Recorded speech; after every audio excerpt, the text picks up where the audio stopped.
And we are live. Welcome back here to the LTL podcast. It is it's July. Geez, it's already the end of July. It's almost August. It's crazy. We're like a week away from August. It's July 21st, 2023. Welcome back to another episode here. It's episode 36. We're going to get into the Bryan Kohberger Idaho case. I haven't done one of these streams in a while, and a lot to catch up on in tonight's chat. If you didn't miss I did a morning show this morning. If you haven't missed it, I did a morning show on Tupac, the updates on his case. You can go back there, watch that. It's episode 35. I would appreciate it, but we're not going to waste too much time here. We're going to get into the heart of the show. Just want to make sure that if you're watching this live, feel free to chat over there in the chat. If you're watching this on replay, go down and comment after this video posts. Hashtag replay, because I love to see the replays as you come in. Smash the up button or upvote or like button. I really would appreciate it. I'm going to try to get through as much as we can through the show tonight, and maybe take some live calls. If I don't take live calls, I definitely know that I'll pull up some live calls on the next show. But without further ado, I'm going to bring in some panel guests. I got Detective John here. He's going to hang out this evening on the panel with me. What up, dude? How's it going? What's up, everyone? Happy Friday. You sound tired, man. Dude, I've had an unbelievable day. It's so freaking hot, bro. That's Florida sun, bro. Oh, man. You love to hate it sometimes. Yeah, absolutely. Let's look here in the chat really quick. We got Brenda in here. Giovanna's here. Victorina's here. Ron's in the house. Hey, look at that. It's Detective John. He's there, too. But tomorrow I will be swimming with the dolphins. Swimming. Jessica's in here. Terry's here. Carrie's here. Good to see you. Lily is here as well. Far is here, and that's a new name. I'm seeing that. Frenchie's here. Long time no see. Thank you, Frenchie. I appreciate you. I think it's Christelle or Crystal is here. I think that's a new name in the chat. Amanda's here as well. Whoa, got old school, man. Chosen Rosen in the house, one of my mods. Good to see you, bro. Haven't seen you in a while. Hope you are well. I hope you sit back, enjoy the show. So, DJ, we got a lot to catch up on here, man. I haven't done an Idaho stream in a while, and it just feels good to kind of get away from that and then come in and do kind of one of these powerhouse shows. But lots of stuff going on. And what I wanted to bring up first was we got some stuff going on. Prosecutor Bill Thompson argues that Judge violates the Idaho's speedy trial rule. So we'll bring this up a little bit, and feel free to jump in at any point, DJ, and let me know your thoughts. So we're going to read the headline here. This is from the Lewiston Tribune. It's probably a close local paper out in that area, but prosecutor judge can't give Kohberger more time. Thompson argues judge violates Idaho speedy trials rules. And this was printed a couple days ago on July 19th. Moscow Latah County prosecutor Bill Thompson argues the law does not allow Kohberger to partially waive his statutory right to a speedy trial in response to a recent order from the Latah County district judge. Last week, Judge John Judge. I love that name, dude. Such a great name. JJJ, Triple J, ordered to stay of Bryan Kohberger's speedy trial clock as the suspect in the Moscow quadruple murder case prepares to potentially contest his grand jury indictment. Kohberger faces 4 counts of first-degree murder. We already know the background there. Kohberger needs more time to review the grand jury records and transcripts to determine if there are grounds for challenging the grand jury selection process. He must also decide whether to waive his right to a speedy trial. According to the Idaho Code, an indictment must be dismissed and the defendant is not brought to trial within 6 months after their arraignment. As a result, judge ordered a 37-day pause of speedy trial clock to allow Kohberger's time to review all the grand jury materials without waiving his right to a speedy trial. I have no issue with that. Do you have any issue with that, DJ? I have an issue with it, and here's why. Yeah. By providing him a 37-day pause, he's providing him more of an ample opportunity to review all of the video evidence and the digital footprint that is yet to be released so that he can build his alibi. Okay. And so that's what this is all about. Okay. Let me ask you this. With the huge public perception around this case, okay, all of the conspiracy that's been out there, all of, the people that have been debunking conspiracy, okay, let me just ask you, if we don't allow him this extra time and this goes to trial, and let's just say he is convicted, don't you think there'll be mass hysteria out there about, well, you guys didn't give him enough time. You didn't give him enough time. So I'm playing, I guess, devil's advocate. No. You're absolutely right, and that's why Ann Taylor is going to win a lot of these objections. She's going to win them because this judge, if he's being smart, he's not allowing any doors to be open for a potential appeal. So, if you waive your right to a speedy trial, you're basically saying, okay, we concede that this is going to take a long time. So, but under Idaho law, it's 6 months that you need to be able to present your case. Well, I don't see why he's not forcing their hand to go ahead and just waive it. It makes no sense to me. So why not just go ahead and waive it? Well, here's why: because they want to keep that door open for the speedy trial so that they can grab all that evidence, and then they can start, like I said, they want to build their alibi around the digital footprint. So if they've got if that yields that he was in a certain place at a certain time, well, we know that we can't say in our alibi that we weren't there, that we were here. So that's what they're doing. It's more of the, it's, again, you always hear me say, don't hate the player, hate the game. And this is a game. She's playing it well. And this judge, he's a constitutionalist. And some people look at that word and they're like, oh, he's saying he's that's not a bad thing. It just means he's not he's going to use the letter of the law. He's a by the book judge. So if he doesn't see any harm in allowing him that additional 37 days, then he's going to allow it. And the state can object all they want. And I can tell you right now, the state's probably not going to win that battle because, it's not, the defense can file for an appeal.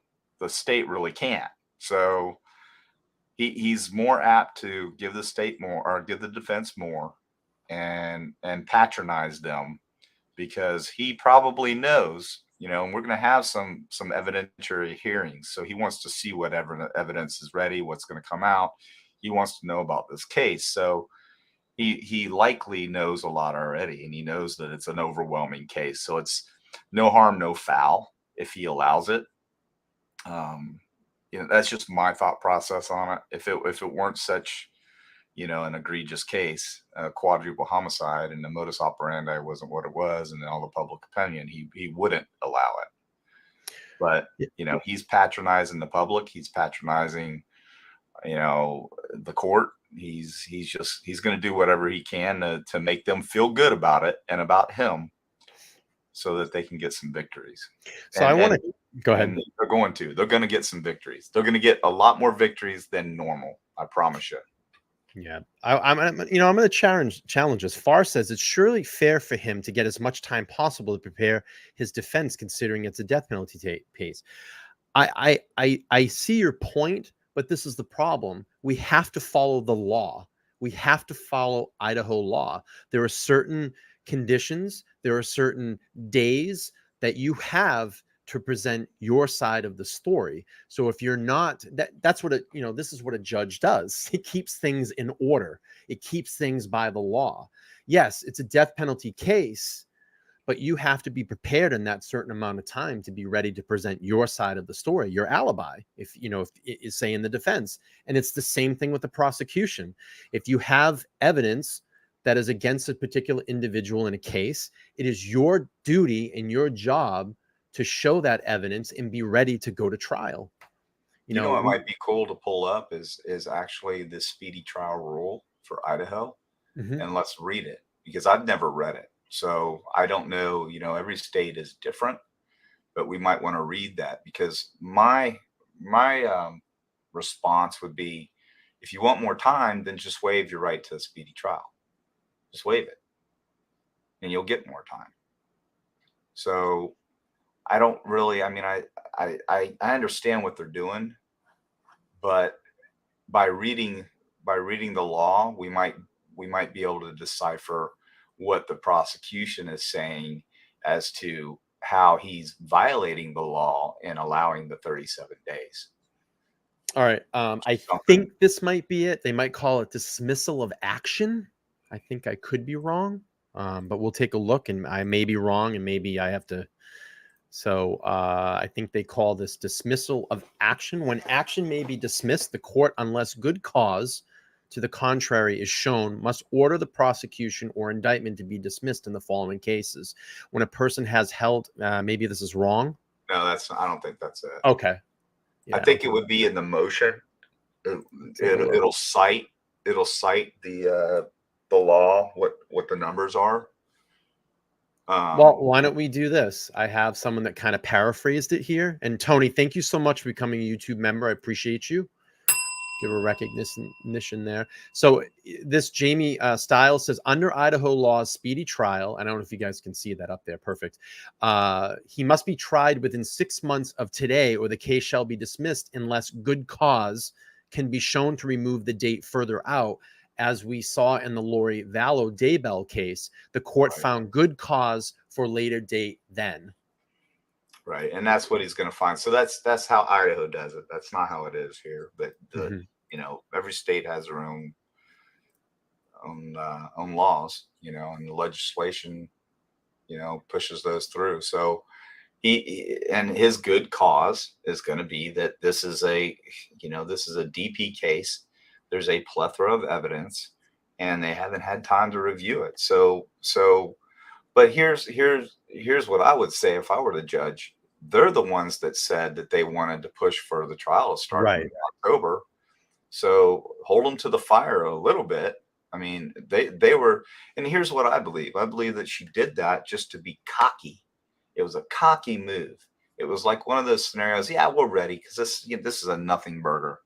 You know, this case is nothing. My client's innocent. So yeah, you got to think this is, you got to think this has got to be the biggest case that she's had. I know I believe she's handled some DP cases before, but this is by far the biggest case that she's ever going to handle. I mean, there's so much pressure for the prosecution, and I think there's so much pressure for the defense in this. I mean, this is not just a national stage. When this case goes to trial, it's going to be world stage. That's how big this case is.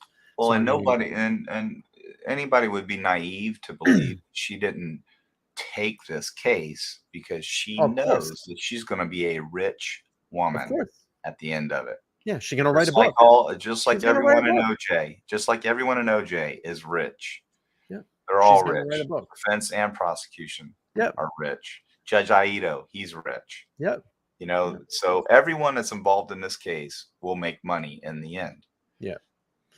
All right, let me read through a little bit more of this article, and then we'll move on to the next subject. But really great back and forth here, really great information. And I love the chat, too. The chat's really throwing in some great questions tonight, and really good stuff. So according to the court documents released this week, Thompson argued Idaho code does not allow defendants this kind of relief if their trial has been postponed until upon their own application. Thompson wrote that the Idaho Supreme Court rejected the notion that a defendant can partially but not fully waive his right to a speedy trial. While Kohberger may have stated he does not intend to waive his right to speedy trial, judges' orders mean that the trial must be set outside of a 6-month period, Thompson wrote. Thompson also said that the complainants matters for the case parties, witnesses, and victims' families who want predictability in this case. As a purely practical matter, the parties, witnesses, and victim families members are now in limbo.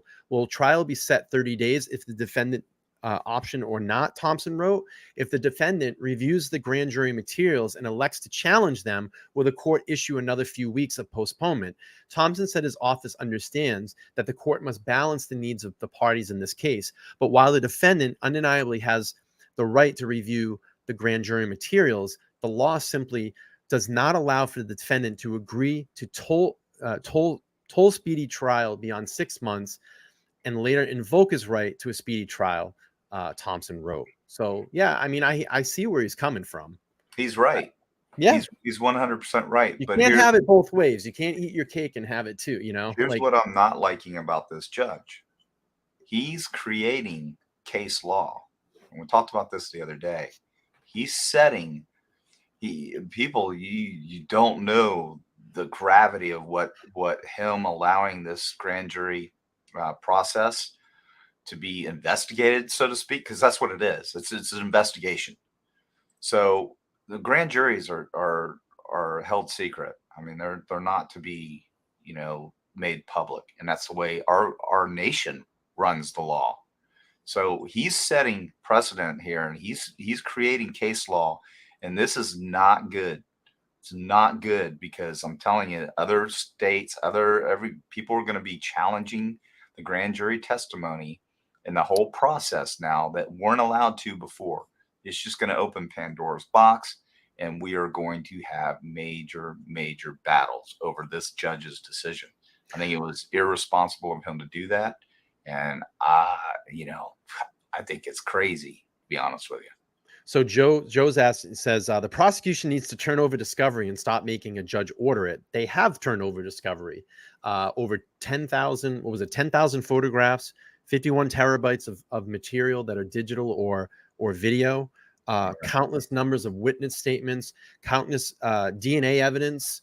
Am I missing anything here? Video camera footage, witness statements.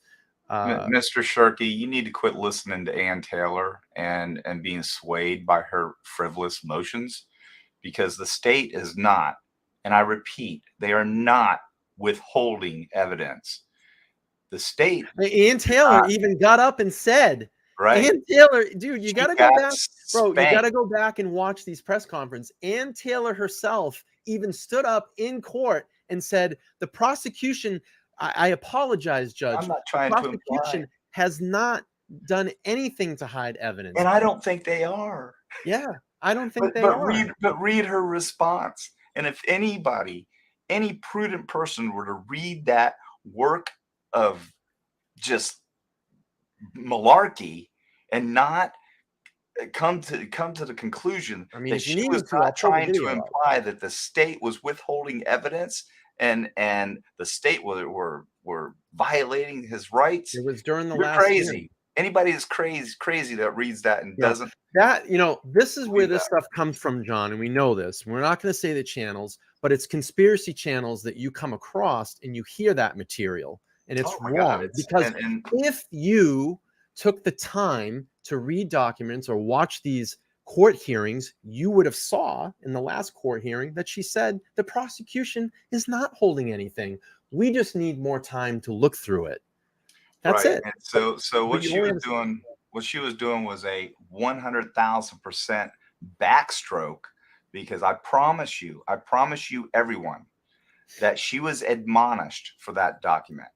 She was 100% scolded, maybe not in closed chambers. In closed chambers. That's why she apologized. Or everything else. And she was kissing his ass. Right. And that's why she apologized. She wasn't so cocky in that hearing, now was she?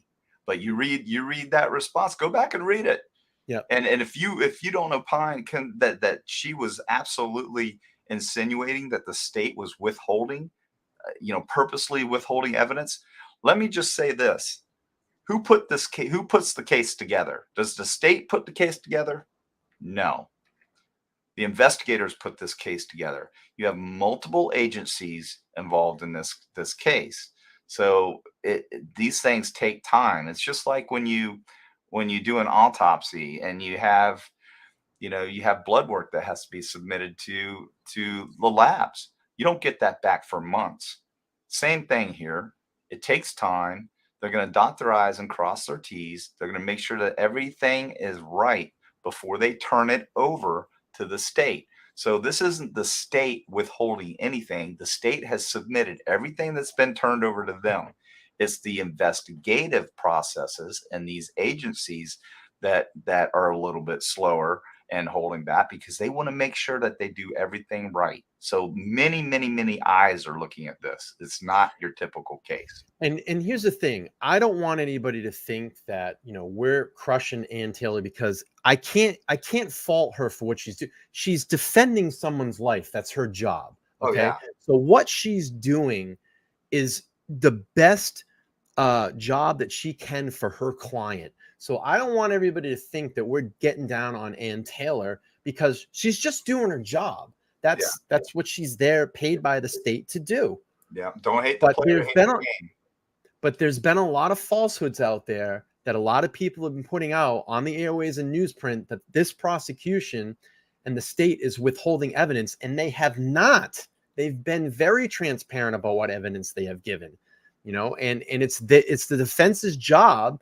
There's so much evidence that it's taking defense too long to go through it, and that's why they're panicking. And let's not forget, Brian, that if she doesn't do her job, okay, if she doesn't do her job, she doesn't provide a diligent defense, then what does that open the door for? Right, Brian, to file an appeal. So she's more than doing an excellent job. She's got a great team. This is a DP case. She's got death penalty specialists on board now that are going to fight this. And we can't get angry at Ann Taylor. She's doing what she's supposed to do, and she would be negligent to not do so. All right, let's see if I can find the particular spot in this hearing that she essentially apologized, said the state was not holding evidence. I think it's going to be this part right here where it's most interested, but if we can't find it, it's okay. I'll bring it up in another stream. That not producing discovery, especially when it's material, can be a due process violation. And as the court is aware, the state has filed its notice of intent to seek death against Mr. Kohberger. These are critical, relevant materials, all of them, including the police training records. They're necessary. This is I think the second to last. I think she said it in the second hearing, one back from this. Right, right. Yeah, I think I'm wrong. This is where she was kind of arguing about having the police record. So I'll find it again and make sure I play it during the stream. When you do find it, Brian, what I would do is I'll clip it. I'll just clip do it. that, but take her motion and break her motion down with her verbiage here, and show what a walking contradiction she is. Because it'll be clear to everyone once they see it. Giovanna says last hearing, Ann Taylor said the prosecution isn't holding evidence. If anybody can find that hearing for me, throw it over in an email to me. I'll pull it up. And if you can find it, like where in the specific point of the hearing, I'll be glad to play that tonight. If not, I promise on the next Idaho stream, I'll find that and pull it up. I just want to do this in the interest of time so we don't slow the show down tonight, because I wasn't really prepared to show it up, play it tonight, because I had other materials lined up. But we'll move on here. I think that was a great little segment that we had there. There was another segment that came out from the Daily Beast. It said Bryan Kohberger was disheveled after Idaho massacre, students say. One of Bryan Kohberger's former students at Washington State University, where he taught a criminology course as a teacher's assistant, revealed this week that 28-year-old appeared disheveled after the 4 University of Idaho students were massacred in November. Kohberger has been charged with student slaying, but he wasn't arrested until late December. Before then, his student Hayden, oh God, look at these names, Hayden Snitchfield. That's a great name. Snitchfield told the King Roads Killing podcast, Kohberger continued teaching his classes, but he was a noticeably different person after the murders. I think it's Stitchfield said Kohberger had stubbled after slayings, and his hair was messier. I remember seeing him and thinking like, oh man, finals must be really getting to him, he said. After the slayings, Kohberger was also grading much easier than before. The previous point of heat, contended between him and 50 students. Stitchfield said Kohberger was pled not guilty to all charges against him and is scheduled to face trial in October. So a little bit of an update there. I mean, yeah, it's just kind of like, could just be all speculation type of stuff. We really don't know. We really weren't there. But we'll go on. We'll move on here. How about he was just extremely drained? Yeah. Because disheveled is like untidy, Right. scruffy, or you just not looking like your normal self. Tired, wore out, mentally drained, worried, concerned. So all of the above. yeah. Here's one from ABC News. ABC News reports. I'm gonna bring this up a little bit here. Idaho college student killings. Prosecution dispute DNA could have been planted at the murder scene. So we'll read a little bit of this article, and I do a video I want to pull up as well. Idaho prosecutor responds to a suggestion from the defense that suspect Bryan Kohberger's DNA could have been planted at the scene of last year's quadruple murder, saying it does not support one of the requests for additional discovery. In previous court filings, lawyers for Bryan Kohberger asked more information on the genealogic analysis used to zero in on the suspect, attempting to cast doubt on the strength of the investigators' evidence. And while it pointed to just their client, the defense lawyer does not. The defense lawyer even questions the investigators' objectivity. The Latah County prosecutor leading the case against Kohberger said in a court filing Monday that none of the defense arguments hold water as reasons to share the additional information. The state is at a loss as how that theory supports a claim that the IgG information is material to the preparation of his defense, they wrote. Investigative genetic genealogy, IgG, helps law enforcement eventually link Kohberger to the crime scene after a more common DNA criminal profiling method called a short tandem repeat analysis, STR, first found no match with the DNA left at the crime scene.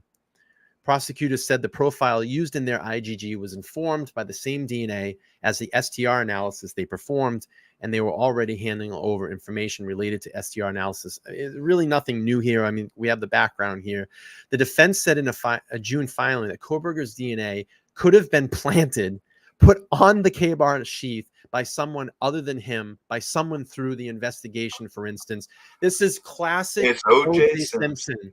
Yep. Classic. And I said this, John. I said this a couple of streams ago. I've been saying this. Yep. They went back and probably watched the court proceedings because in O.J. Simpson, what happened was in that trial, if you go back and watch it, and I should review it before we go into supposedly October when this case happens, but I should go back and review it, because what they're going to do, what Taylor's going to do, is make this about the police department and make this about the investigators and make it about the witnesses. And that's exactly what they did in the O.J. Simpson trial.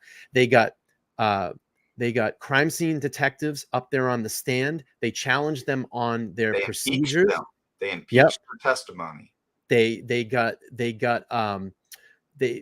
them up there and questioned their evidence collecting tactics, how they organized evidence. They're going to get investigating officers up there and beat down their credibility. We saw that with Furman when they put him on the stand. There were the alleged allegations of racial, what's the word I'm looking for? Racist statements and profiling. And they made that about the police. And what happened when you made it about the police and you turn against the police? All the evidence that was pointing in the direction of O.J. Simpson all went away. It got erased. And you know what? And they did a damn good job at it. We have never recovered from that. We have never recovered from that. And we never will. Because perception is there now. They created it. And, and I'll give you an example of that case. Mark Furman. Mark Furman, have you ever used the N-word? Well, no, I've never used the N-word. Well, guess what? We got video. Doesn't matter. Doesn't matter. He lied in everyone's eyes because he did use the N-word, but he used the N-word in a script that he was reading from. I think they were doing some kind of a show, and he was reading from a script. So they impeached his testimony. Yep. So anything that he testified to now is subject. He's a liar, is what they're saying. Yeah. He's a liar and he's a racist, and that's what they did. And that's, we're talking about a time around Rodney King. We're talking about a very, very vulnerable time in our country. LA was crazy at the he time. had A lot of racial before tension. that. Yeah, I mean, so the planets were aligned. Yep. And they made this happen. And it's very, very sad. It's very unfortunate. And we have never recovered from it. And I don't think we ever will. Yeah. So we'll move on here. Let's see. The defense is to guess whether the state. So it doesn't. It says the IGG. All right. So let me go back up here and read. It says the defense in the Senate Jew filing that someone through. Let's see. I'm trying to where I left off here. The IGG process was like a lineup, and their government was already aware that they wanted a target, they said, pointing to 3 additional males' DNA that said were found in and around the scene of the killings, adding that precisely how the police came to believe that they identified the suspect's car as the kind of car that Kohberger drove in is still unknown. The defense is to guess whether the state focused its investigation on Mr. Kohberger via a bizarrely complex DNA tree. This is the chicken and the egg. I love it. They have the quote in here. Complex DNA tree experiment or through a faulty identification of the vehicle involved in this case. That's what came first, the chicken or the egg. That's the statement that I always talk about. They wrote in a June filing. They're filing Monday. The prosecution said that even if Kohberger's team wants to go down that road and claim that the process was rigged, it would be an irrelevant argument because they are not planning to present the genetic genealogy information at trial. The prosecution, this leads me to believe, John, that they have so much either video evidence or so much cast that's going to point him in and around that area. So if they're saying, look, if you even want to go down there, we'll just throw it out. But how can you explain to me, how can you explain to a rational person a knife sheath that is on a bed next to 2 dead people and the said murder weapon possibly could be what was housed in that sheath and your DNA is on that sheath? How do you explain how it got there? That would mean that Bryan Kohberger, if she's saying that the police did this, if she's saying that it was rigged by the police, which I hope she's not, well, let's say she's saying it's rigged by the police, okay? That would mean that they would have to scheme this huge plan months and months in advance, somehow get Bryan Kohberger's DNA, put it somewhere in a vacuum-sealed container, find some random knife sheath. All right. That was an ad. That was great. Did you lose your train of thought? That was like perfect timing. It was in the It was in the article that I had pulled up, but that was hilarious. It was perfect timing. Find Bryan Kohberger's DNA, somehow get it, put it away in some sealed container, and then say, "This is the guy. This is the guy that we're going to frame." Take this DNA, place it on a knife sheath button, and go in and do this awful deed to these 4 individuals, plant the knife sheath, get out of there, and say, yep, Bryan Kohberger did it. So I don't get it. and I've done this. I've done this before on another show, and let me break this down. I'll just use, instead of using the short term, I'll just call it what it is. The family tree DNA. Okay, that's what we're going to refer to it as. Irrelevant. Does not need to be discussed. Does not need to come up in trial. They don't need it. And here's why. Because it doesn't matter how they confirmed that BK was the contributor to the DNA on the sheath. All they needed was a tip. They got the tip. Mm-hmm. We don't know which tip it was, where it came from. Allegedly, it came from a WSU security guard who saw the car, called it in. The car's got a sticker on it. They ID'd him through the sticker because it's a campus sticker. Okay, once they had that lead, they went ahead and they were probably already surveilling him. They knew he was going to be headed to Pennsylvania. And they contacted the Pennsylvania State Police. Pennsylvania State Police staked out the house, waited on the garbology, the abandoned property, to come out, and then they simultaneously probably started doing that work. Now, it doesn't need to come into court because we've already got the tip, and the tip yielded what? A white Elantra. What are we looking for? That's circumstantial evidence, yes, but we're looking for a white Elantra. What does this cat have? He has a white Elantra. He lives 8 miles. 8 miles. That's probably what, a 15-minute drive from the campus that he works at to the side of these homicides. So any prudent person is going to look at that and go, wow, this is a very viable suspect. So what do? They do surveillance on him then. They watch him. He's cleaning his car. He's doing all this stuff. He's walking around with gloves on. He's doing all this weird stuff. And they get his DNA and they match it up to the sheath, and bam, this is our boy. Okay. Now it takes a little more work than that. Right. But common sense has to come into play here. So the state wants, the defense wants everyone to believe that, okay, well, they're not going to use this. We want it because that's how they identified him. No, it's not. It is not how they identified him. It was just part of the process, and they were able to say that beyond a reasonable doubt that Mr. Kohberger and PA is BK's dad.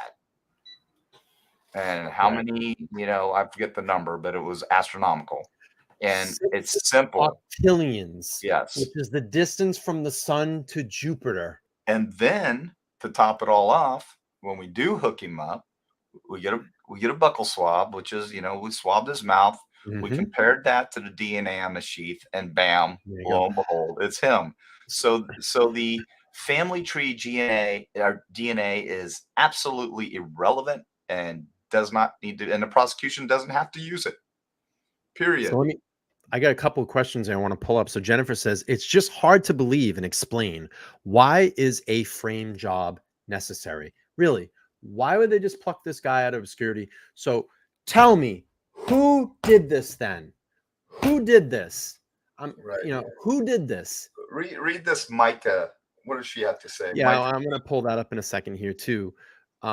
We just explained. So Micah says it's not about being for BK. It's all about constitutional rights. Innocent to prove guilty. Absolutely. We say this on this channel all the time. As of right now, Bryan Kohberger, sitting in the Latah County Jail, is innocent until proven guilty. He will get due process. He will go through the trial process, and a jury will decide if he is guilty or innocent. Okay. It's about where the hard evidence is actually places him inside the house. Did you not just hear the segment 30 seconds ago? Did you not hear that? Micah, so what's the difference, Micah? He says, I haven't seen any yet. Yeah, and do you think that there's a knife sheath with his DNA on a bed next to two dead individuals? I don't know how much more. I don't know how much more. If this was one of your relatives, if this was one of your relatives, would you need to see it? Would you need to see more, Micah?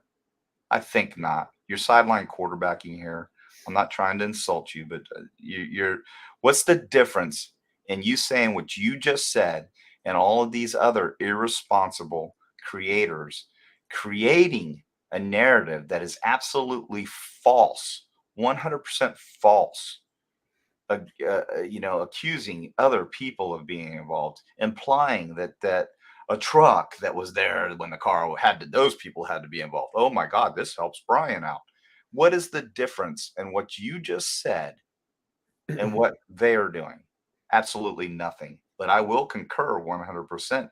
He is innocent until proven guilty. But guess what? 1,000%. He's in a cell. He's in a cell right now because he's in a rough spot. Yeah, he's in a cell right now, and he's not got bond because the state has a pretty strong case. Yeah. And Bella says it. DNA does not lie. She's absolutely 100% correct in that.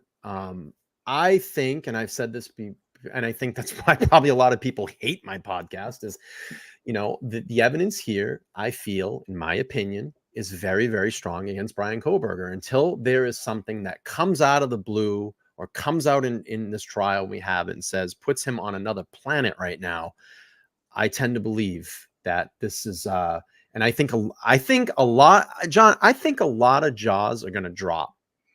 I really do. It's going to be because the prosecution is so confident that they have the goods on this guy that they push for the DP.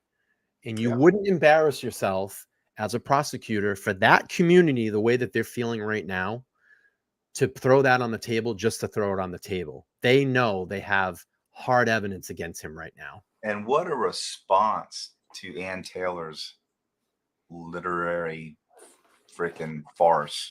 What a response to come back and confirm that her client is going to be, they're going to file for the DP. That was epic, everyone. Carrie says, how about that alibi? Yeah, we still haven't heard it yet. So I think they have a lot to go through here. I think they still are, they're up against many, many walls at this point. Things are, you know, unless something really comes up. So let's see. So Joe says that knife sheath didn't kill anyone. It's not the weapon. 8 minutes. Can you wash your face, get dressed, and go to your car? Well, if you go back, I actually did an experiment. I went through an automated car wash, and it took about 9 minutes to fully go through that. Let me ask you something, Joe.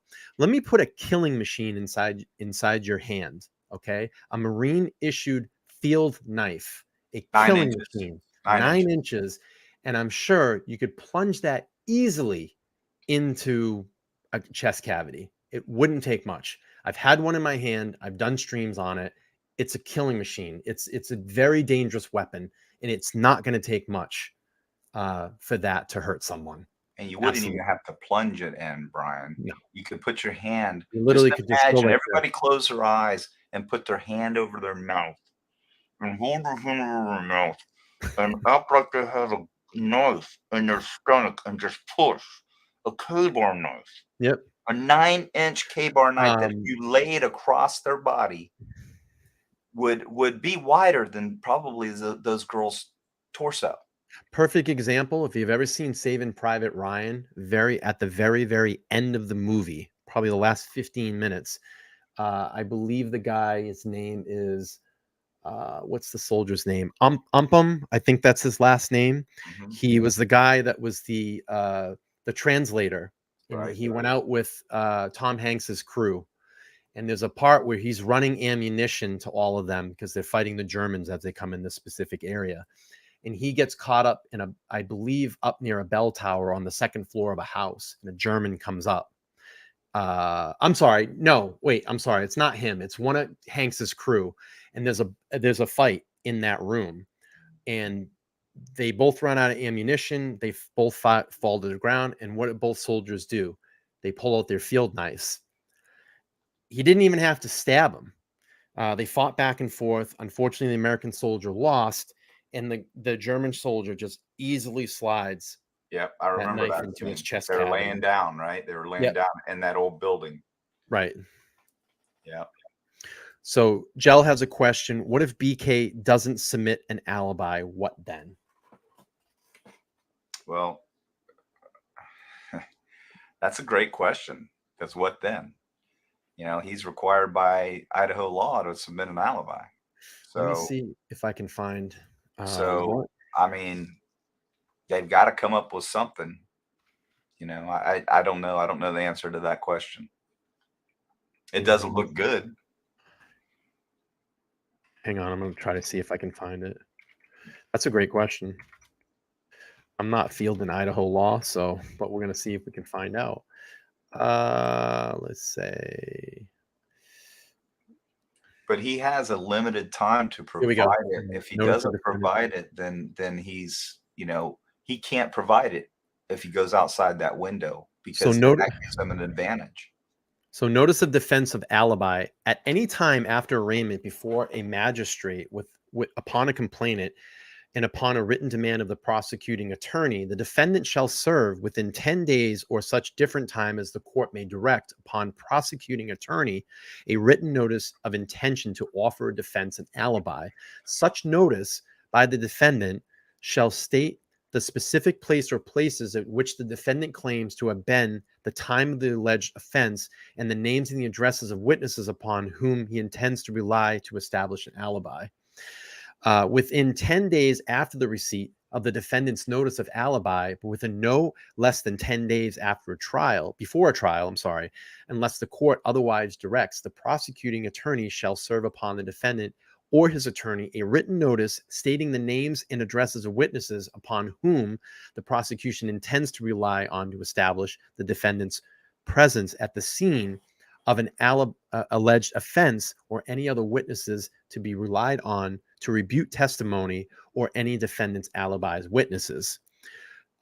Under 3, if prior to or during a trial, the party learns of an additional witness whose identity, if known, should have been included in information furnished under subsection 1 or subsection 2 of this section, the party shall promptly notify the other party and his attorney of the existence and identify of such additional witnesses. Upon failure of either party to comply with the requirements of the section, the court may exclude the testimony of any undisclosed witnesses offering such party as to defendant's absence or from present at the scene of the alleged offense. This section shall not limit the right of the defendant to testify on his own behalf. For good cause shown, the court may grant an exception to any of the requirements of the subsections through 1 and 4 of this section. Right. So I'm going to go back to what I said earlier. This is, if he doesn't, he's got till what is it, the 24th, 27th? I can't remember. What is he got? What was the date? 27th. So he's got till that date to provide his alibi. If he doesn't by that date, then he can't later come up and say, okay, well, I have this a is witness. where I was. But herein lies the problem with the evidence in general. So why is it that he can't provide an alibi right now? I can tell you 100% why. He wants to see It's that grand because jury he wants testimony. to see what the state has so Right. he can fabricate one. And Ann Taylor will help him do that. I promise you. So they're going to break down the digital footprint, and if he comes up with an alibi and it contradicts the digital footprint, then fine. But if the digital footprint contradicts his alibi, then that's not good for him. So that's why they want this extra time. People can dance around this all they want, but it's obvious to me why they want this time, because they haven't been given all the evidence yet, and they want that. And well, I think they want to see what's in that grand jury testimony. They want to unseal that so they can see it. And yeah, but you know what, man? I don't think there's a lot in that grand jury testimony. I really don't. All that grand jury testimony is it's really not, probably it's more than what the PCA had, but it's on the same token. But you're going to get, right. I'm sorry to cut you off. You're going to get DM and BF's testimony, because I heard at a rumor that they were there in front of the grand jury. The exculpatory evidence, right? Right. Yeah, whatever. The exculpatory evidence that these two witnesses have, it's ridiculous. It's ridiculous, everyone. But hey, it's a process. We're gonna have to figure it out. But I can tell you right now, there's no exculpatory evidence. And I'll say it again. If you look up the definition of exculpatory, if there were truly exculpatory evidence, that man sitting in orange right there wouldn't be sitting in orange. He'd be sitting his ass at home, or he'd be out on bail sitting his ass at home. And the charges would be null prost. There is not exculpatory evidence.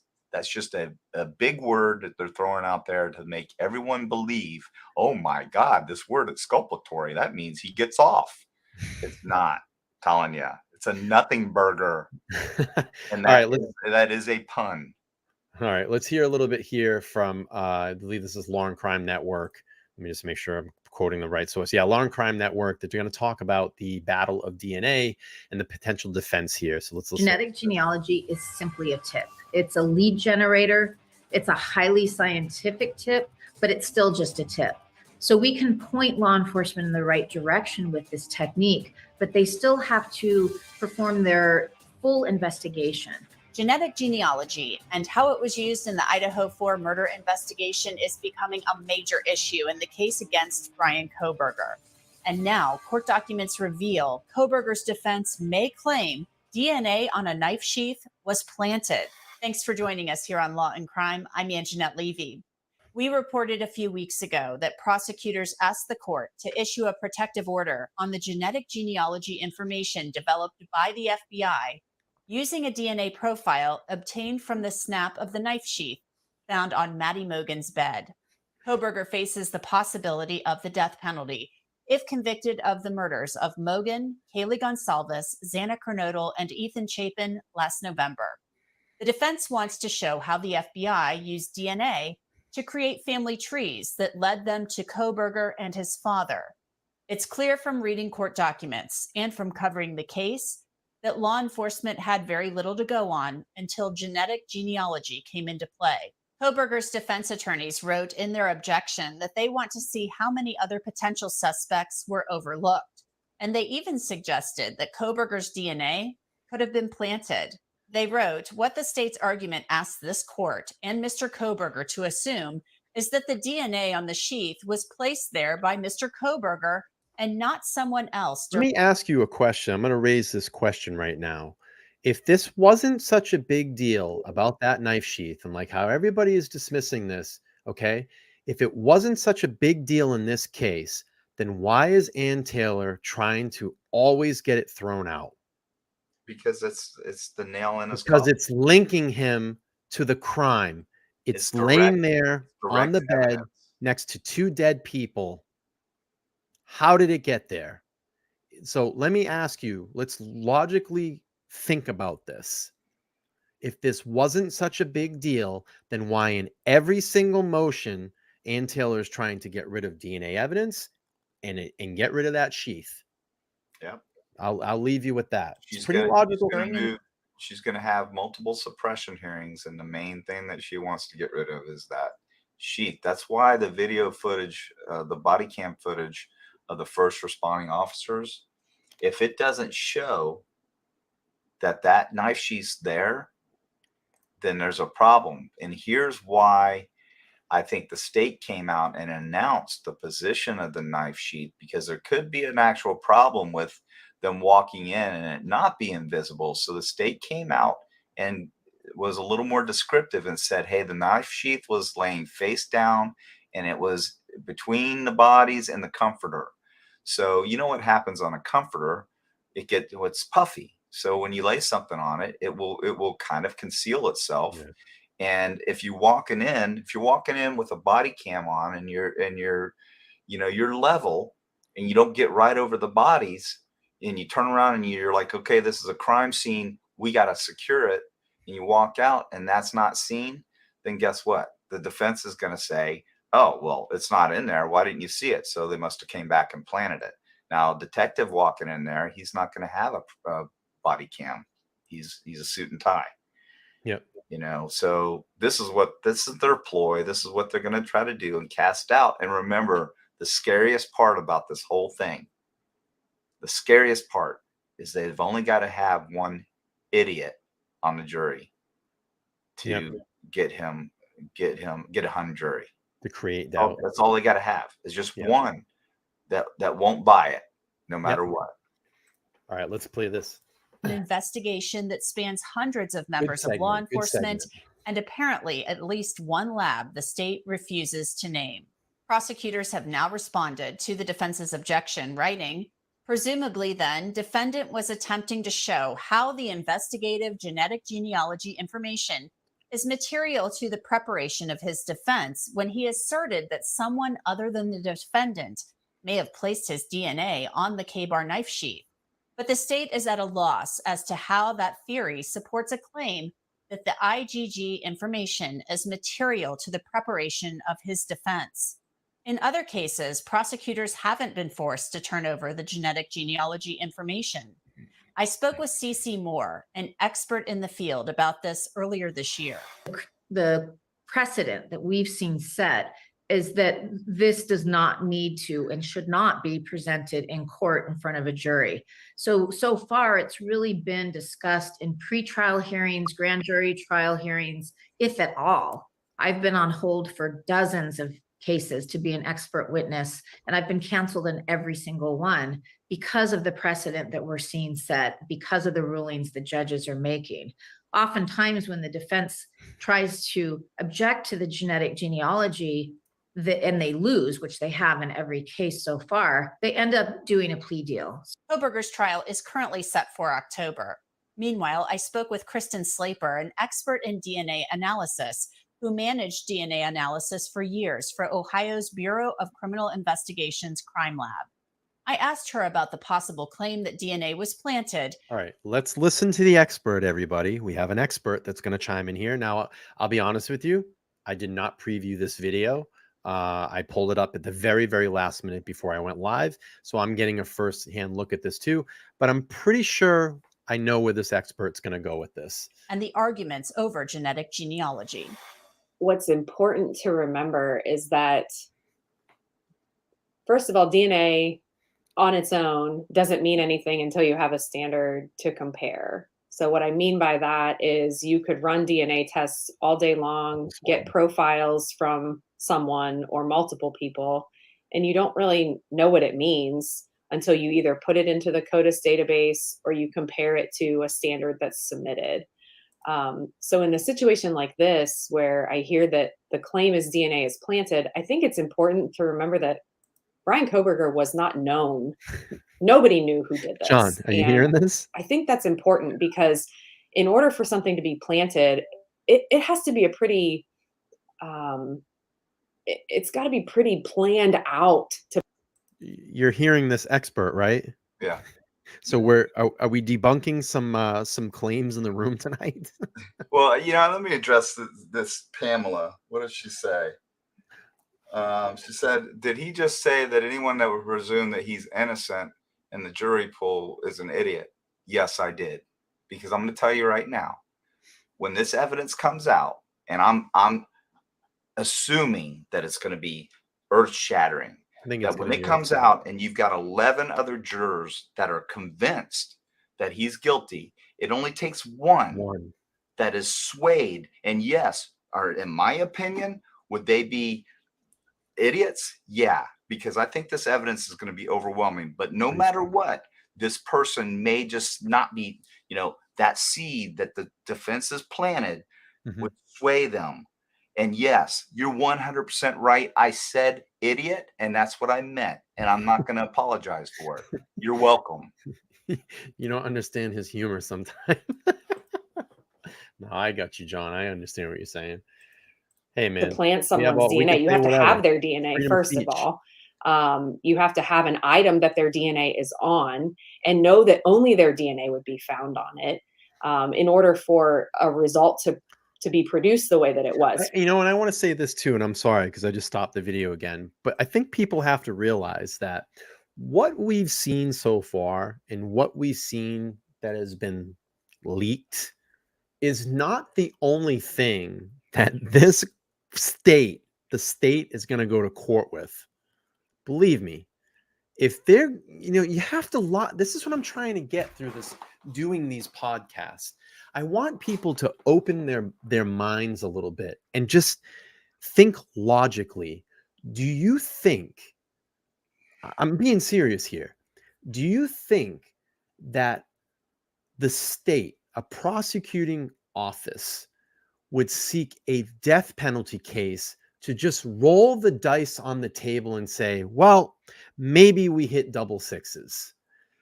Do you know the embarrassment there would be for that office, the state, the county, the families, the friends, the relatives, the victims?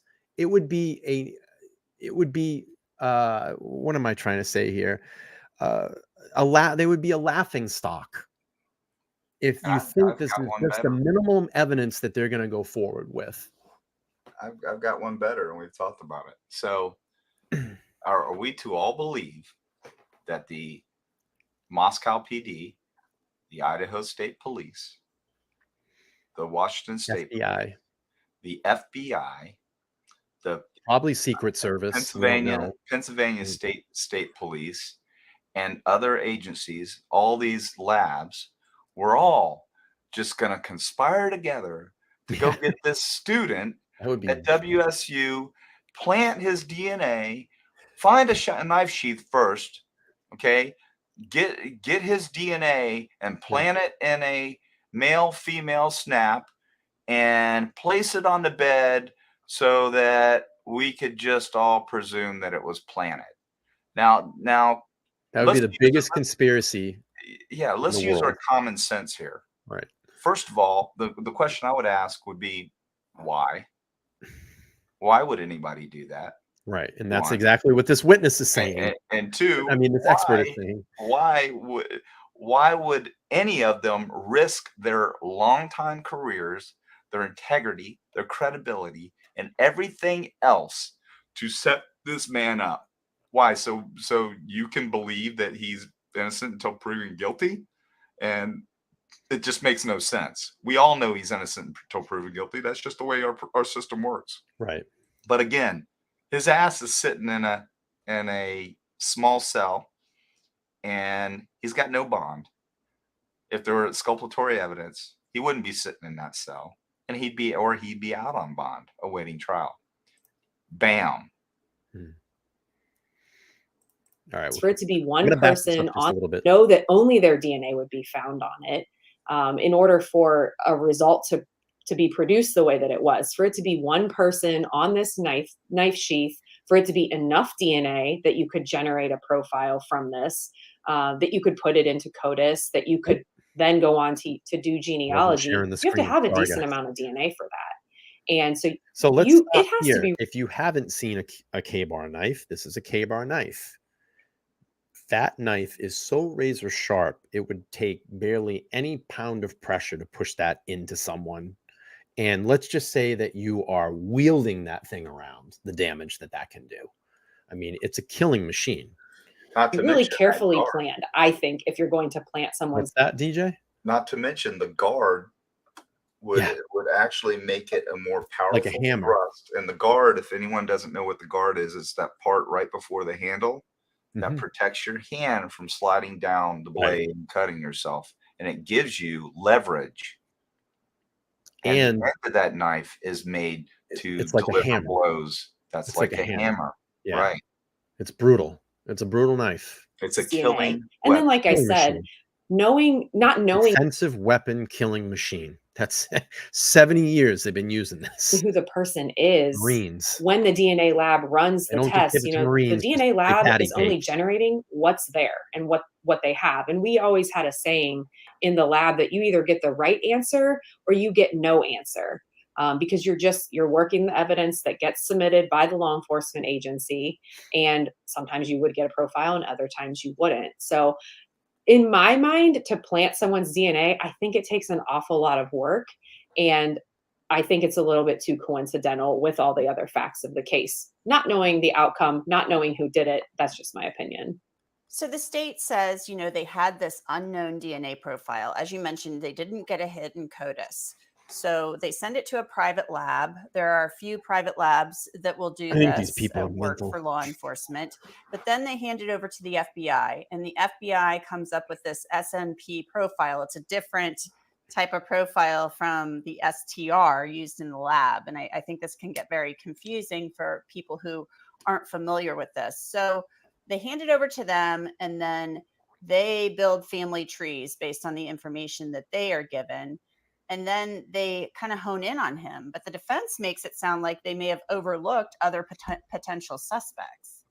So I think a couple things on that. Yes, what we call a SNP profile or a SNP panel is different from conventional DNA testing. Conventional DNA testing is looking at 20 or 21 locations, depending on which kit you use in the lab. And if you have that profile, you can directly compare it to a standard from a suspect. And you can see, does this exactly match this person or not? When it gets put into the CODIS database, the same question gets asked. Is this matching to someone either at the state level or at the national level in the CODIS database? in a situation like this where you have a good enough amount of DNA. What a great expert, by the way. Yeah. And it's a single source profile, you then can go on to do the SNP testing. SNP testing is, if you've heard of the Human Genome Project and you've heard that they sequence someone's DNA, that's essentially what developing a SNP panel is. It's sequencing the DNA, and then it's looking at certain segments of the DNA and comparing it to people that may be similar or not. The origination of this type of testing was really intended for SNP testing or to determine how similar someone's DNA was to their ancestors. So I submitted my sample to Ancestry, 23andMe, and they could tell me, okay, your DNA is very similar to people that live in Eastern Europe, which I always knew. I always knew that I was Polish. And so, yes, my DNA most likely matches that. That's all SNP testing is doing. It's basically saying your DNA has a lot in common with someone else. And that in the situations of ancestry testing, it's populations from Eastern Europe or Ireland or wherever it's from. In a situation like this, they're taking that SNP panel that was developed at a private laboratory, and it's 700,000 locations on someone's DNA. They upload it in a very similar manner to uploading an STR profile or a normal profile to the CODIS database. They upload this SNP panel or SNP profile to these publicly available databases, and then ask the question of how related is the person who owns this profile, i.e. is the DNA from the knife sheath, how related is this person to somebody available in these databases? I think it's important to note that the databases are publicly available databases. So someone took the time to take their sample, their own profile, their own SNP panel, and upload it to say, where are my relatives? Who am I related to? I want to trace my own family tree. Right. I want to see, my own background. So once that comparison, they take the SNP profile, they upload it to that database. Once that's done, the returns that come back are potential family members of this person. And the return it could be a first cousin because of the relatedness and because of the DNA from the evidence profile looking very similar to the person in the database. Because of that, that's how they know the potential relatedness. So once they figure out who's in the database and they find out the identities of those people, again, those people have uploaded their sample. They have given their information. It's public. Once they figure that out, they then develop the family tree. So when you're talking about there could be other potential people, it's probably other relatives of that initial sample that got uploaded. That's interesting. Well, I've never heard this before, and she's making a lot of sense right now. yeah, she's making 100% sense. But there's something that I would have to argue with her about is not all of these entities that do the DNA trees cooperate with law enforcement. In fact, it's in their paperwork. Right. I forget the name of one of them that they do not cooperate. Yeah. And that's comforting to people. So they're like, hey, we do not cooperate with the FBI, or just so you know, not all of them do. I don't think she intentionally left that out. She just kind of misspoke on that. Right. Loaded. The thing to remember is down the line, they eventually do a direct comparison back to that original DNA profile with 21 locations on it. And it's very discriminating. That profile, again, it's a 1-to-1 match. So even if there are other people in the genealogy database that look related, at the end of the day, they do that final comparison and it's a match. I also asked Slaper about the prosecution's argument that the FBI doesn't keep reports on the genetic genealogy work performed in this case. Prosecutors say they don't have to turn that material over to the defense and that proper DOJ protocols were followed. Prosecutors cited another case in which the state was not ordered to turn over the information. I mean, my opinion is that I don't see I understand they don't want to turn it over because the people who are involved along the way, what I mean by that, the people who are in the database, um, they gave their stuff willingly, right? They uploaded their information willingly if the FBI used the publicly available databases, GEDmatch or Family Tree DNA, which it's everybody's understanding that those are the databases they should be using. So I think what they're trying to prevent is that there's people along the way who are related to Bryan Kohberger at the end of the day, that don't need to be harassed. You know, they don't need to be questioned about their DNA because, again, remember his DNA matches that DNA profile on the knife sheath. So I Do you know how I'm gonna many? I'm gonna back that up for a second. Hang on. Just so everybody that's been doubting and you know, been against this all night. Let's just hear what let's hear what the expert said, okay? Let's back that up really quick. About their DNA because, again, remember his DNA matches that DNA profile on the knife sheath. I heard that right, DJ. Did she Yeah. say that the DNA profile matches the DNA on the knife sheath? She did say that. Okay. 100%. And DNA. Had to does make sure apply. because maybe my ears were clouded, but she did say that. Right? And this is something people should think about. So are we to have that opinion now that all of these cold cases that are being solved with IgG now, I'm talking about decades, 50 plus year old cases that are being solved and people are being finally held accountable and actually wind up confessing. You know, one that I just recently saw is like, yeah, you know, I did it, but I'm just wondering why it took 35 years for you to arrest me. Mhm. And he killed a cop. Mhm. So, but that's IgG is one of the ways they got him. And in my opinion, okay, the state's not going to use it. Okay, they're saying they're not going to use it. And Ann Taylor said, because here's the problem: if Ann Taylor could conceivably start just subpoenaing everyone in that family tree and harassing, like she said. But Ann Taylor did come out and say that's not her intention. That's not what she's going to do. So if she said that, then if I'm the prosecuting attorney, I'm like, all right, then here it is. As long as we concede that you're not going to do that, you just want to see it, and that's it, then let them have it. Mhm. Shut them up, because it's casting all this doubt publicly, and it's ridiculous. Just some of the stuff that he's done is questionable in my book. It's like fighting her on releasing records on these officers. That's silly. Okay, they weren't gonna testify. They're irrelevant. But okay, here you go. But instead, you know, she forced his hand, and it looks bad. He needs to just give her what she wants. It's not a big deal, and You it's think pretty he's just routine. playing? You think he's just trying to be like a thorn in her side too?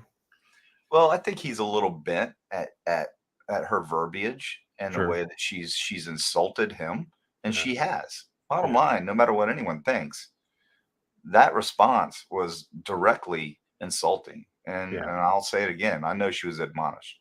I've been in Yeah. court too many times, everyone, to know how judges think. And when they see something as poorly written as that, and that was a very unprofessionally submitted document, Mhm. and I can guarantee you, no law professor would suggest she write that, because it was wrong, and she did it tactfully on a Friday, you know, knowing that it would be out there, Yeah. it would Over be the weekend, released, right? and we would all be talking about it. Yeah. And then you have some of these other creators, like you talk about, jumping up and down that she created this masterpiece and she just totally dissed the state. You know, Right. one, it was just ridiculous the way she was acting. I mean, Yeah. she was just laughing, and you know, it's pretty disgusting to me. So let's do this. We'll finish up this video. I have a photo that we can talk about too, and then I want to wrap up the show for the evening. And I have a lot more actually. I have a lot of tabs pulled up here that I haven't even got to this evening because this has been such a great show so far. And sometimes you plan a show and it kind of morphs into something else. And I couldn't be more prouder of the show. It's been a really, really great show. And I want to just thank DJ for being on the panel again with me this evening. But let's do this. We'll finish this video out, and then I have a photo that I want to bring up that's been circulating around the interwebs, and we'll talk about that a little bit. And then I like to wrap up the show with my tradition now is to show a positive story out there at the end of the show. Hey, can we answer before, after that, can we answer Lisa's question, Lisa Wilson? Yeah, let's pull it up. I didn't see it. Is it back or is it pretty relevant? It's let's see. It just says, I'll read it to you. Good evening, to John and Brian. Yep. Question is for me whether, basically she's asking how come they didn't find any DNA in the car? And my response we don't know yet. Yeah. Well, my response is, A, we don't know that for sure. But B, I've worked many cases, many cases where no DNA was found. And look at the Murdaugh case. Murdaugh case, no DNA. He could, and remember, we all got to remember it was 28 degrees that night. So what do you think he was wearing? Mm-hmm. You think he went in there with a a pair of underwear and a t-shirt on? Yeah. No. He was heavily clothed, and he may have derobed before he got into the car. Sure. And it would have been very easy to do that. And I can derobe in under 5-6 seconds. Yeah.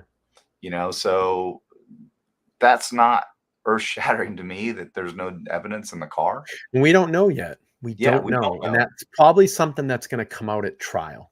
If there is there. But we also got to remember, Brian, that he had a month and a half. Yeah. They've got him scrubbing that car. Yeah. So any DNA on the outside of the car, don't forget what this man has been studying. He wants to intern with the police and work on, crime scenes and work on the technology end of crime scenes. That's what he wants to do. So he knows what's going on, and he knows that he can scrub the outside of that car, like underneath the handle where DNA would be if he's smart. Inside the car, the windows, any surface. Yeah. Now cloth and porous substrates are going to be hard to get rid of DNA, but again, he had quite a bit of time to clean that car, and it's not uncommon. Everybody's like, oh, there's got to be. It's a bombshell. If he doesn't have evidence in that car, then he must be innocent. No, wrong. Absolutely wrong. Yeah. Again, I think that's going to be something that probably comes out close to trial. Let me just recognize this $20 super chat. I thank you so much, Lou. Lou says, and he's using this power of the super chat to get this out there, and he's got some capitalization out there. It says the overwhelming amount of evidence against the suspect is so strong that the Latah County prosecutor, Bill Thompson, had no choice but to seek the death penalty against the defendant. That is a fact. And that's how strong Lou feels right now. Lou, thank you so much for giving the $20 super chat and for, and for voicing, letting your voice be heard. We appreciate that. All right, let's finish up another 5 minutes in this video. Lou, how dare you use your common sense? How dare you? How dare you use your common sense, my man? What is wrong with you? Then we'll pull this photo up and debate that a little bit, and then we'll end on a positive note tonight. I love it. Good stuff. So there are private labs that are doing this type of testing, whether it's the SNP panel or the genealogist, and they are providing a report that shows exactly how they got to the answer that they got. So I'm not sure that it's required to turn it over, but at the same time, it probably would make the case, open the doors for here's exactly how they got to the answer that they got to. Understanding that I think they're trying to protect private citizens. But in full disclosure, my opinion is just show what you did and how you got there. Typically, we've heard about genetic genealogy being used in cold cases. In this case, it was used in a newer case. Does Kristen Slaper believe investigative genetic genealogy will be used in newer cases in the future? Yes. Where other leads have been exhausted? I think that this is the way some of these cases are going to go, with the understanding that the genealogy labs and the companies that have those databases, they set parameters for the type of case that is going to be allowed to be searched in those. Also, those companies that have those databases, they require people to opt in to be available to search for law enforcement. But I do think there are many current cases where that comes to mind. It's important to remember that in order to do genealogy, you have to back up a step and you have to have DNA, and that DNA has to be uploaded to CODIS. Given that this type of testing is newer in the field of DNA analysis, there's not as much oversight or regulation Absolutely. as other DNA analysis and the CODIS database. That's regulated by the FBI. So there are groups that are working currently to develop protocols and procedures, whether it's for the lab that's doing the SNP testing or for the genealogists in how they're developing those leads. There are groups Thank you, that Vivian. I are appreciate developing you. The $2 protocols super for how sticker. that should go, Thank because you. it shouldn't be a secret. It's not a black box, voodoo magic, whatever. It should be available.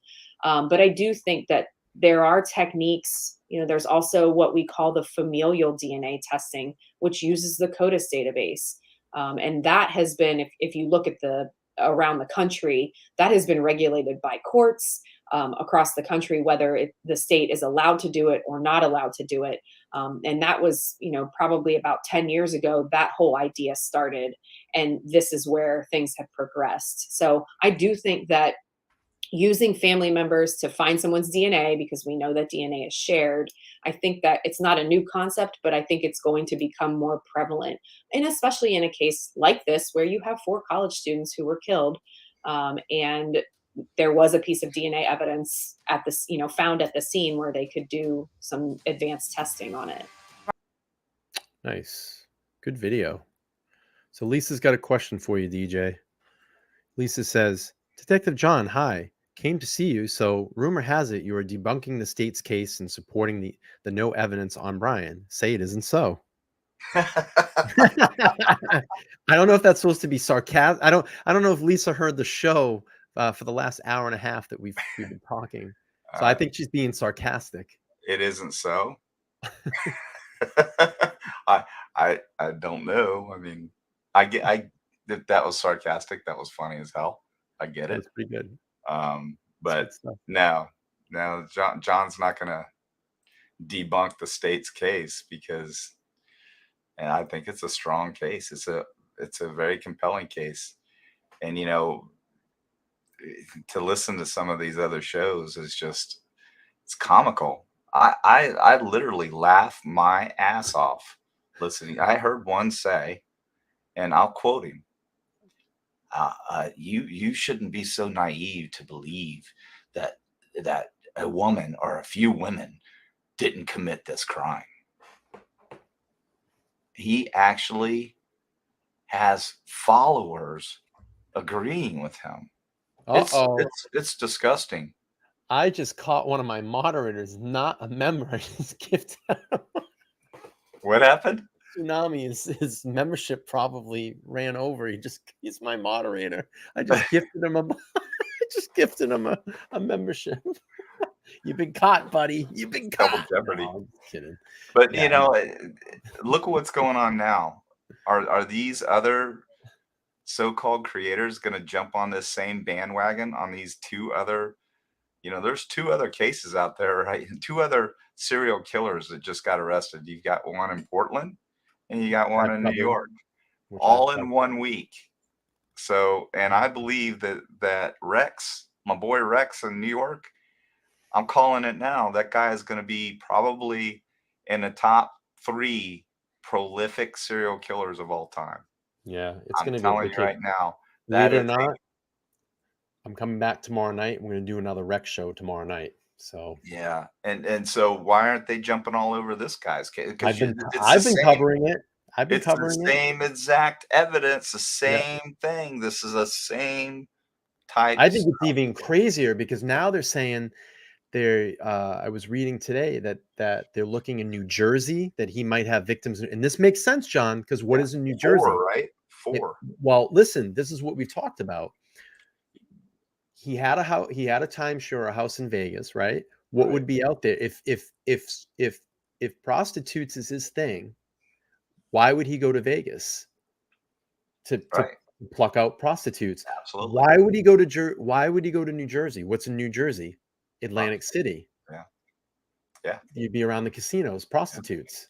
Yeah. So if prostitutes is his thing, that's where it seems like he was hanging out. And the reason why serial killers target prostitutes is why? Why do you think that is? Well, they're weak. They're probably not going to be accounted for if they go missing. Right. And it's sad. It's a sad thing. A lot of people don't realize that, but that's the Right. truth. I mean, It's who's sad. going to miss, a prostitute? Now, these girls, for the most part, from what I just, I'm judging them by their looks. Forgive me, but they, I know a street prostitute from a call girl. Yeah. It's a huge difference. You go right, like here in Daytona, you go down Ridgewood Avenue and you see a prostitute. She's got pick marks all over her because she's a meth addict. Mhm. These girls were call girls. We weren't and picking on Jersey. They were, I won't want to say they were high end prostitutes, but they were a different breed of prostitute. So, Right. All right, let's reel back in here to Idaho for a minute. So there's been a new photo that's going around of said supposed screenshot of some new footage that may drop, and it has to do with hang on one second. Let's see if we can see this. So I put together this little presentation, I guess. So if you look up in the top right corner, there's this camera footage, and we haven't seen the footage of this, and this would be that front-facing camera here, that little bulb camera at 1112. Now, I find this interesting. I just kind of lined up some things. You have the pumpkins over here. You have those Christmas lights that you can clearly see that's wrapped around here. But I wanted to show, if you go to Google Earth in 2023, that house now is blurred out. So, and I've said this all along, and we've known this, these houses that have been blurred in and around these roads, and we've been kind of talking about that house specifically behind King, the King Road house, that it's been blurred. I believe footage there as well, too. Yeah. I mean, it would be interesting to see if you did actually do a run down all these roads and just see what houses are blurred. Right. Because we could all assume that they have video footage, because obviously this was one of the main, when they were showing the officers canvassing, that means going and, searching the immediate area, not doing knock and talks, and that you see where the officer's standing to his right shoulder, that is a light bulb camera. It's right really here. cool. Right. It screws into the light bulb. That's a camera right there, everyone. Yep. So the rumor is that on said video footage that may get released, and I'm going to ask you about these releasings of this footage that may get released, is that at 156, which is here in that corner, or in and around that time, you're going to see Kaylee and Maddie being dropped off. Yeah. And then this would be the camera position, I believe, that would show the 3-point turn of the white Hyundai Elantra. So this is the camera that they put the PCA information. Yes. So I got a question. If this footage, so we can't really say the validity of it, because things can be faked, and I understand that. This could just be an overlay that someone put up in this camera corner, and this could be footage from fucking 3 years ago. We don't know. Right. Somebody could simply walk up there and take this picture right now. Right. Right. But my thing is, we had the Linda Lane video released. There's been a lot of controversy over that. I've seen streams for fucking 8 hours on literally 5 hours of footage, which I don't know why anybody would want to stand there and go, look at, see, where you can literally just cut that down to about a minute and a half of the video that actually makes sense in it. Mm-hmm. But my opinion is someone's letting this stuff out for a reason. And I don't know who it is. I can only speculate. And DJ and I talked about this, and we're clearly speculating here. This is all alleged conversation. Could it be possible that someone in and around close to the prosecution could be leaking this out? Or how about this? Just neighbors are fucking fed up with all the rumors, and they're like, fine, we'll just put the footage out there and start, Well, walking this let's down. not forget, if you possess said footage, you can get paid. Mhm. You get paid. You get People are paid probably bucks making money. for releasing this stuff. And on that footage, what I said was somebody could, but I mean, clearly you'd have to go like the pumpkins on there. I believe this is real because you got arrows to it. This is the picture on the left is of that day, and then the picture of the right is there's pumpkins there. There's And you pumpkins. can see the lights. I've You'd kind have of to go pointed out through the a light lot. strips. Hey, you'd have to find those pumpkins this much, after Halloween. You're not going to be able to find them very easy. Right. But I mean, that is canvassing 101 right there. And when you had, all these naysayers saying that the police really didn't do a very good job. No, they canvassed for miles. They did a perimeter for miles. Everywhere that they saw a camera. That's why all these terabytes exist, because they see so many DVRs that they had to download videos from DVRs, and some of them are massive. So we have these guys did a great job. Yeah, we have a question from Allie for DJ. Do you think the camera had gotten Bryan getting out of the car in or out of around the house? This camera, if this is a correct footage and it's a correct camera, this said footage wouldn't. This would have caught the 3-point turn. But I want everybody aware, and I'm going to zoom in here. So here's King Road House, right? There is a house that's up on, I think it's Walenta, that's just behind this house here, that also on Google Earth, and I'm going to actually grab it so I can show everybody. That's where I believe he was surveilling them. He could sit in that lot and look right into Kaylee's bedroom. So I want to show that area so I can put some context to it. Let me get this off the screen. Let me just take this photograph down. I'm going to pull up Google Earth really quick. And I just want to show everybody what I think and a lot of us think. Because if you notice, all of the camera positions in and around King Road, what have they done lately? They have gone down and blurred out those houses. So if you look at, I went too far up. We'll go back down here. You look here. This has been blurred. This was never blurred before, months ago. And it's been updated by Google. So 2023, there's probably a camera here. Here's your house here that we were talking about. That's been blurred. Here's another blurred house. That's probably got a camera position. What I was talking about, and I wonder if I can get up there through here. I can't. Fuck. You know what I find kind of silly about that? They're basically advertising to all of us where the cameras who had cameras. So then they're actually opening the door for them to be harassed. Yeah. It kind of makes no sense to me. I don't know if that's like a Google policy or law enforcement requested that, because I wouldn't request that. Yeah. And I want to show, I think it's up a little bit. Let's go up. I could be wrong. One of these houses up here. Yeah, don't you bang a left down that road, and then if you bang a left there and go up that road, isn't that where? Yeah, here it is right here. Yeah. So here, it's funny that this house here has been blurred as well. This is not even close. This is on the next hillside over. But if you back out and look where this house is relative, which is here. The rear of the house is it faces right to the rear of that house. I'm going to almost guess this house here has a camera positioned to that back lot, and they saw his car pull right in there.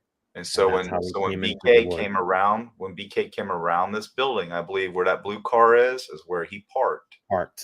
That's and where there's a camera he parked, and he walked down through the woods, and that's when he went into Sliders and did what he did. And there's a camera position right allegedly. in the house. Allegedly, right. there's a camera position right at the house. Because why would they blur that house out? It doesn't make any sense to me. Well, Since the investigation. BK could just be a witness. I mean, he might have just been surveilling them and watching them, and he saw the whole murder.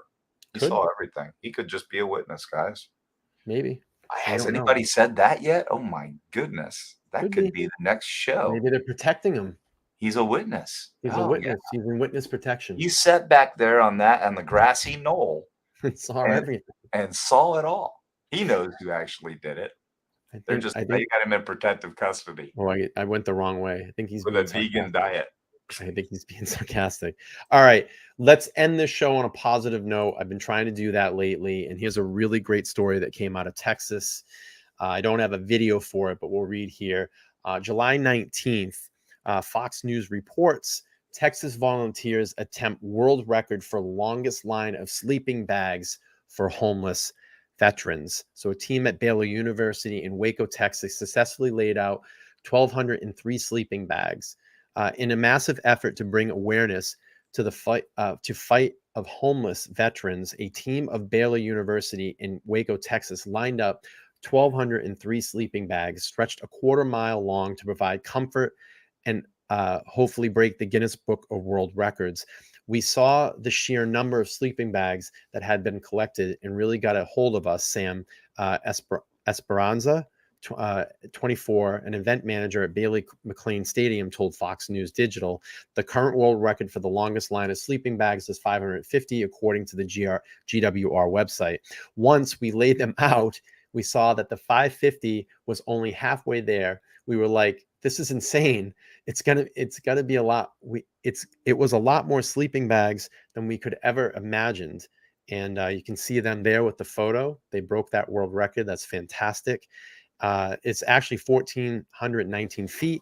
So everybody was excited, especially at the end when we knew that we actually broke the record. The record attempt on Tuesday, July 4th, the team said that their end game is to donate the sleeping bags to veterans in need. There are over 2,000 homeless veterans in Texas. And Megan Nornbrook, a program supervisor at the Vets One Stop, told Fox Digital. And it's not something that happens overnight. When people get discharged from the military, sometimes there's a struggle landing on their feet, or they may think it's going to be okay. Little by little, things happen. Every transition is different. And you can see the sleeping bags there being laid out on the field.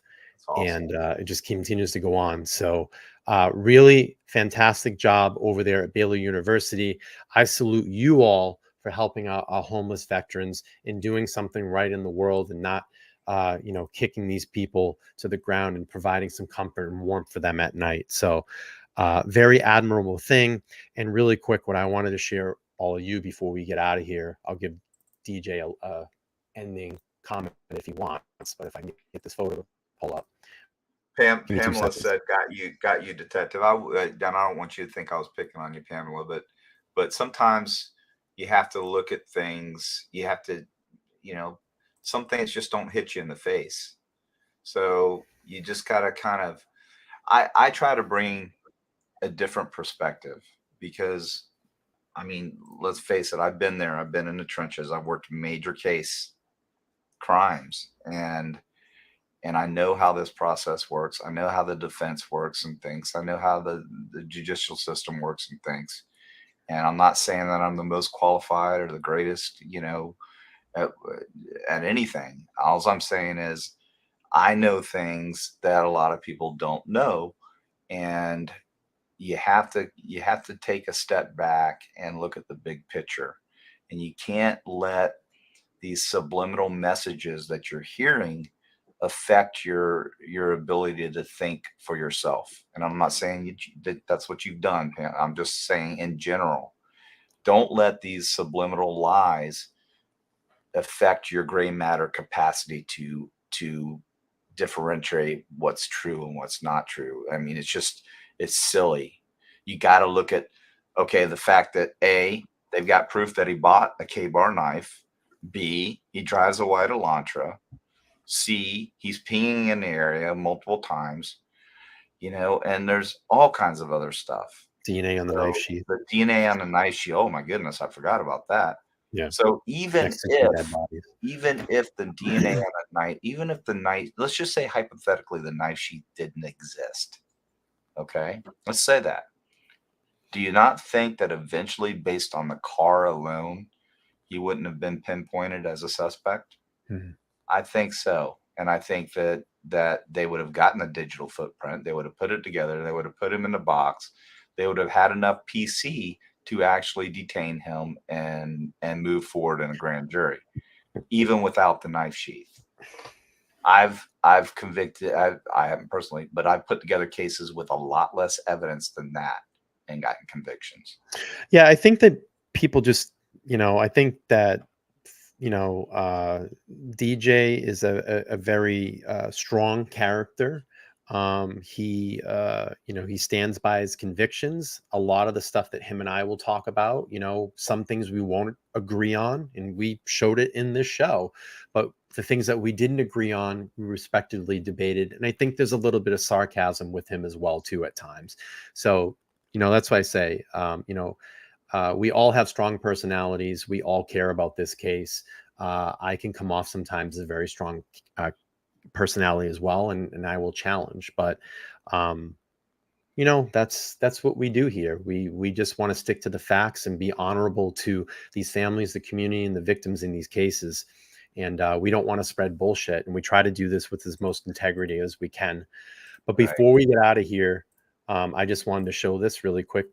So I do know about the military, and I'm very honored to say this. These are my 8 great uncles that all served in World War II at the same time, and they all came back alive, and they became very productive firefighters when they came back. So if you ever heard of the movie Saving Private Ryan, well, I'm not going to dump on the Sullivans, but they ain't got nothing on my family. My family actually holds the military record, and this is a real record, of the most enlisted family members in an active war at the same time. And these motherfuckers went over and kicked a lot of German ass, and their stories are amazing. And I'm so honored and so proud that these gentlemen served our country to go over and not just wipe out Nazis, but to obliviate Nazis and take care of that shit over there. So very honored. Awesome. That's an awesome Very, story. very So they had a direct link to the movie Private Ryan?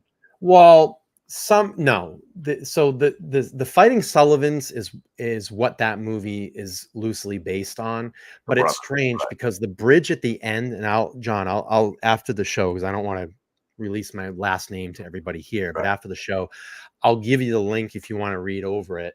Very interesting. Of my uncle Theodore, which would be right here.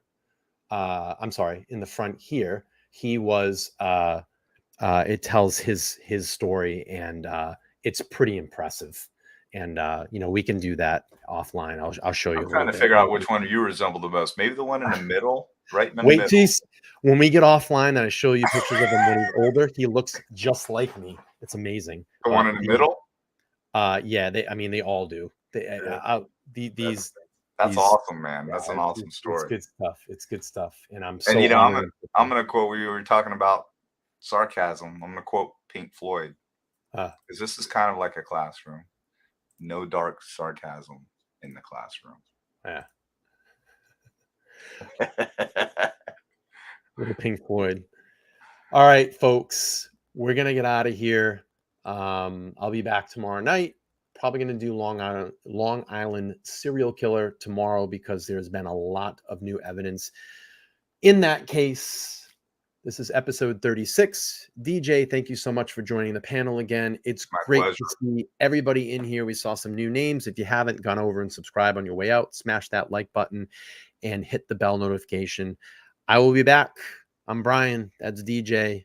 And we'll be back for another episode soon. So episode 36 in the books. See you guys all later. Glad you got to see me. Absolutely. Have a good night.